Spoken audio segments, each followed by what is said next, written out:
कि आज सरहद पर हम लोग खड़े हैं बाड़मेर में। यहाँ से पाकिस्तान बहुत दूर नहीं है। यहाँ के रेगिस्तानों में हमारे सैनिकों ने खड़े होकर जो शौर्य का प्रदर्शन दिखाया और 9 आतंकवादी अड्डों को जो ध्वस्त किया, मैं हमारी सेना को साधुवाद देता हूं, धन्यवाद देता हूं कि अपनी जान की परवाह किए बगैर उन्होंने हम सब के मान सम्मान की रक्षा करी है। 26 निर्दोष निहत्थे सैलानियों को नाम पूछ पूछ कर मौत के घाट उतारा। वो भारत की अस्मिता पर आक्रमण था, वो आतंकवादी घटना नहीं थी, वो भारत पर आक्रमण था। उसका मुंह तोड़ जवाब हमारी सेना ने दिया।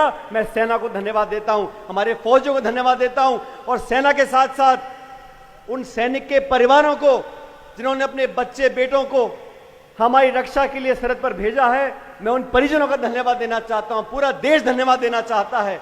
और ये सभा, जय हिंद सभा, हमारी पार्टी पूरे देश में कर रही है ताकि सेना को सलाम कर सकें, उनके पराक्रम और शौर्य को मान सम्मान दे सकें। इतिहास गवाह है, जब जब देश को ललकारा गया है, हमारी सेना ने दुश्मन के दांत खट्टे किए हैं। दोस्तों, मुझे कहने में कोई संकोच नहीं है, इस देश में अलग अलग पार्टियां हैं। आज सरकार बीजेपी की, हम विपक्ष में हैं। एक समय था जब देश की संसद पर आतंकवादियों ने हमला किया था, वो भी पाकिस्तान ने करवाया था। वाजपेयी जी प्रधानमंत्री थे, सोनिया गांधी जी नेता प्रतिपक्ष थी।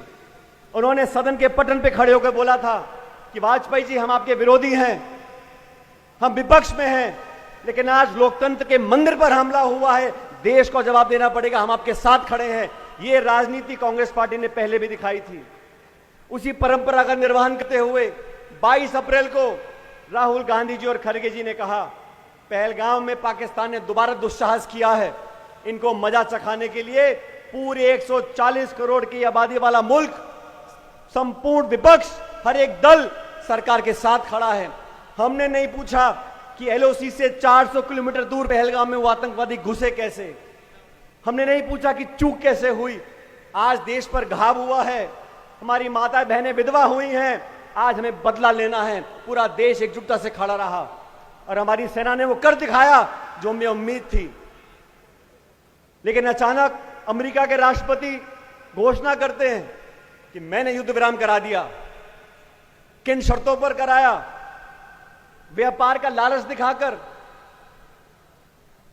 कश्मीर पर मध्यस्थता कर कर। उसका खंडन सरकार ने आज तक नहीं किया। इतना बड़ा मुल्क, थोड़े मोड़े व्यापार के लिए हम युद्ध विराम कर सकते हैं? अगर नहीं तो सरकार को जवाब देना चाहिए।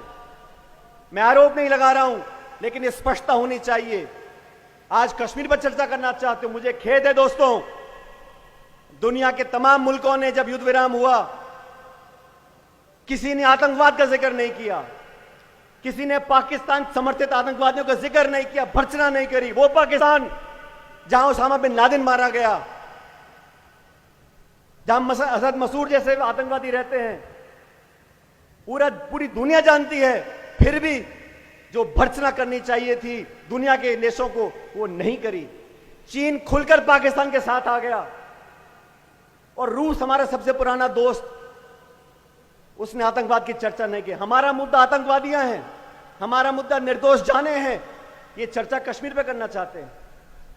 इसीलिए हमने कहा एक विशेष सत्र बुलाना जाना चाहिए। 1994 में लोकसभा और राज्यसभा में सर्वसम्मति से ये रेजोल्यूशन पारित किया गया कि जो पाक अधिकृत कश्मीर है, पीओके, वो भारत का हिस्सा बनना चाहिए। ये प्रस्ताव सर्वसम्मति से पारित किया गया 94 में। आज वो समय आ गया कि दुनिया के 200 देशों को पता होना चाहिए, जब कश्मीर की बात आती है, आतंकवाद की बात आती है, भारत की अखंडता की बात आती है, पूरा देश एक है। अभी इतने सारे डेलीगेशन दुनिया के देशों में गए हैं, कितना बेहतर होता हमारा सत्र बुलाया जाता, यहां से एक आवाज निकलती कि पूरा देश एक है और हम आतंकवाद से कोई समझौता नहीं करेंगे। कांग्रेस हो, बीजेपी हो, सब मिलकर एक बात बोलते और फिर ये डेलीगेशन जाते दुनिया में, उनकी बात का वजन बनता। वो सत्र बुलाया जाना चाहिए था। सरकार में बैठे लोग, कर्नल सोफिया कुरैशी गुजरात से आती हैं, उनकी तीसरी पीढ़ी फौज में काम कर रही है। विंग कमांडर नियोमिका सिंह इन दोनों बहादुर महिलाओं ने किस खूबसूरती से, किस बहादुरी से पूरी सेना का विवरण किया। हमारा सीना छाती से फूलता था। और वो लोग जो शपथ लेके संविधान की बैठे हैं, मध्य प्रदेश के इस मंत्री ने क्या शब्द बोले कर्नल सोफिया के लिए। सुप्रीम कोर्ट को आदेशित करना पड़ा, लेकिन बेशर्मी की सारी हदें पार कर दी। आज तक उसका इस्तीफा नहीं लिया गया। मध्य प्रदेश के उप मुख्यमंत्री हो, हरियाणा के राज्यसभा के सांसद हो, मजाक उड़ाते हैं वीरांगनाओं का, हमारी सेना का, और आप कुछ बोलते नहीं हैं। भाजपा के शीर्ष नेतृत्व को माफी मांगनी चाहिए और बाहर निकाल देना चाहिए ऐसे लोगों को जो मंत्री बना के आपने बैठे हैं। हमारा पार्टी ने ये निर्णय लिया, हम जैन सभाएं करेंगे, लोगों के अंदर वो जज्बा जागरूक करेंगे, क्योंकि जब युद्ध विराम हुआ उसके 6 घंटे बाद पाकिस्तान ने सीज फायर का उल्लंघन किया, लगातार बमबारी करी राजौरी और पुंछ में। उस मुल्क का क्या भरोसा है? वो मुल्क दिवालिया हो गया है। हमारी अर्थव्यवस्था उससे 11 गुना बड़ी है। जहां इमरान खान जेल में है, सांसद जेलों में है, पाकिस्तान की सेना और आईएसआई उस देश को चलाती हैं, उनकी विश्वसनीयता बिल्कुल नहीं है। इसलिए सरकार को बहुत सावधानी से काम करना चाहिए। और मैं तो धन्यवाद देना चाहता हूं अखिल भारतीय कांग्रेस कमेटी का कि संदीप सुरजेवाला जी आज हमारे बीच में आए हैं, पार्टी का संदेश लेके। हम और आप बहुत बार मिलते रहते हैं और सरहद के लोगों ने निडर होकर हमेशा छाती सामने करी है। और मुझे फख्र है कि थार के लोग, बाड़मेर जैसलमेर के लोग हमारी सेना के पीछे चट्टान की तरह बने खड़े हैं, और ये हमारे देश की ताकत है। मजहब नहीं सिखाता आपस में बैर रखना। हिंदी है हम, हिंदुस्तान हमारा। ये जो हमको तोड़ना चाहते हैं मजहब के नाम पर, उनको मुंह तोड़ जवाब देना बहुत जरूरी है। ये घुसपैठिए, ये पाकिस्तान समर्थक आतंकवादी सिर्फ देश में दोफाड़ करना चाहते हैं मजहब के नाम पर। हम उन्हें कभी कामयाब नहीं होने देंगे। मैं धन्यवाद देना चाहता हूं जिला कांग्रेस कमेटी को, प्रदेश कांग्रेस कमेटी को, हेमाराम जी को, हरीश जी को, मिताराम जी को, सबको मिलकर यहां आमंत्रित किया। और यहां से एक बुलंदी की आवाज जाएगी कि जय हिंद समाओं के माध्यम से पूरी कांग्रेस, पूरी जनता सेना के साथ खड़ी है, देश के साथ खड़ी है, और आतंकवाद से हम कभी समझौता नहीं करेंगे। यहां के लोगों ने बहुत समय देखा अच्छा बुरा। बिजली पानी के क्या हाल है आप जानते हो। परसों से बिजली कटी हुई है, उनको पता था कांग्रेस के नेता आ रहे हैं तो बिजली गुल कर दो। यहां के लोगों से दुश्मनी क्यों निकाल रही है सरकार, मुझे मालूम नहीं है। डबल इंजन की सरकार है, लेकिन फिर भी विकास ठप पड़ा है।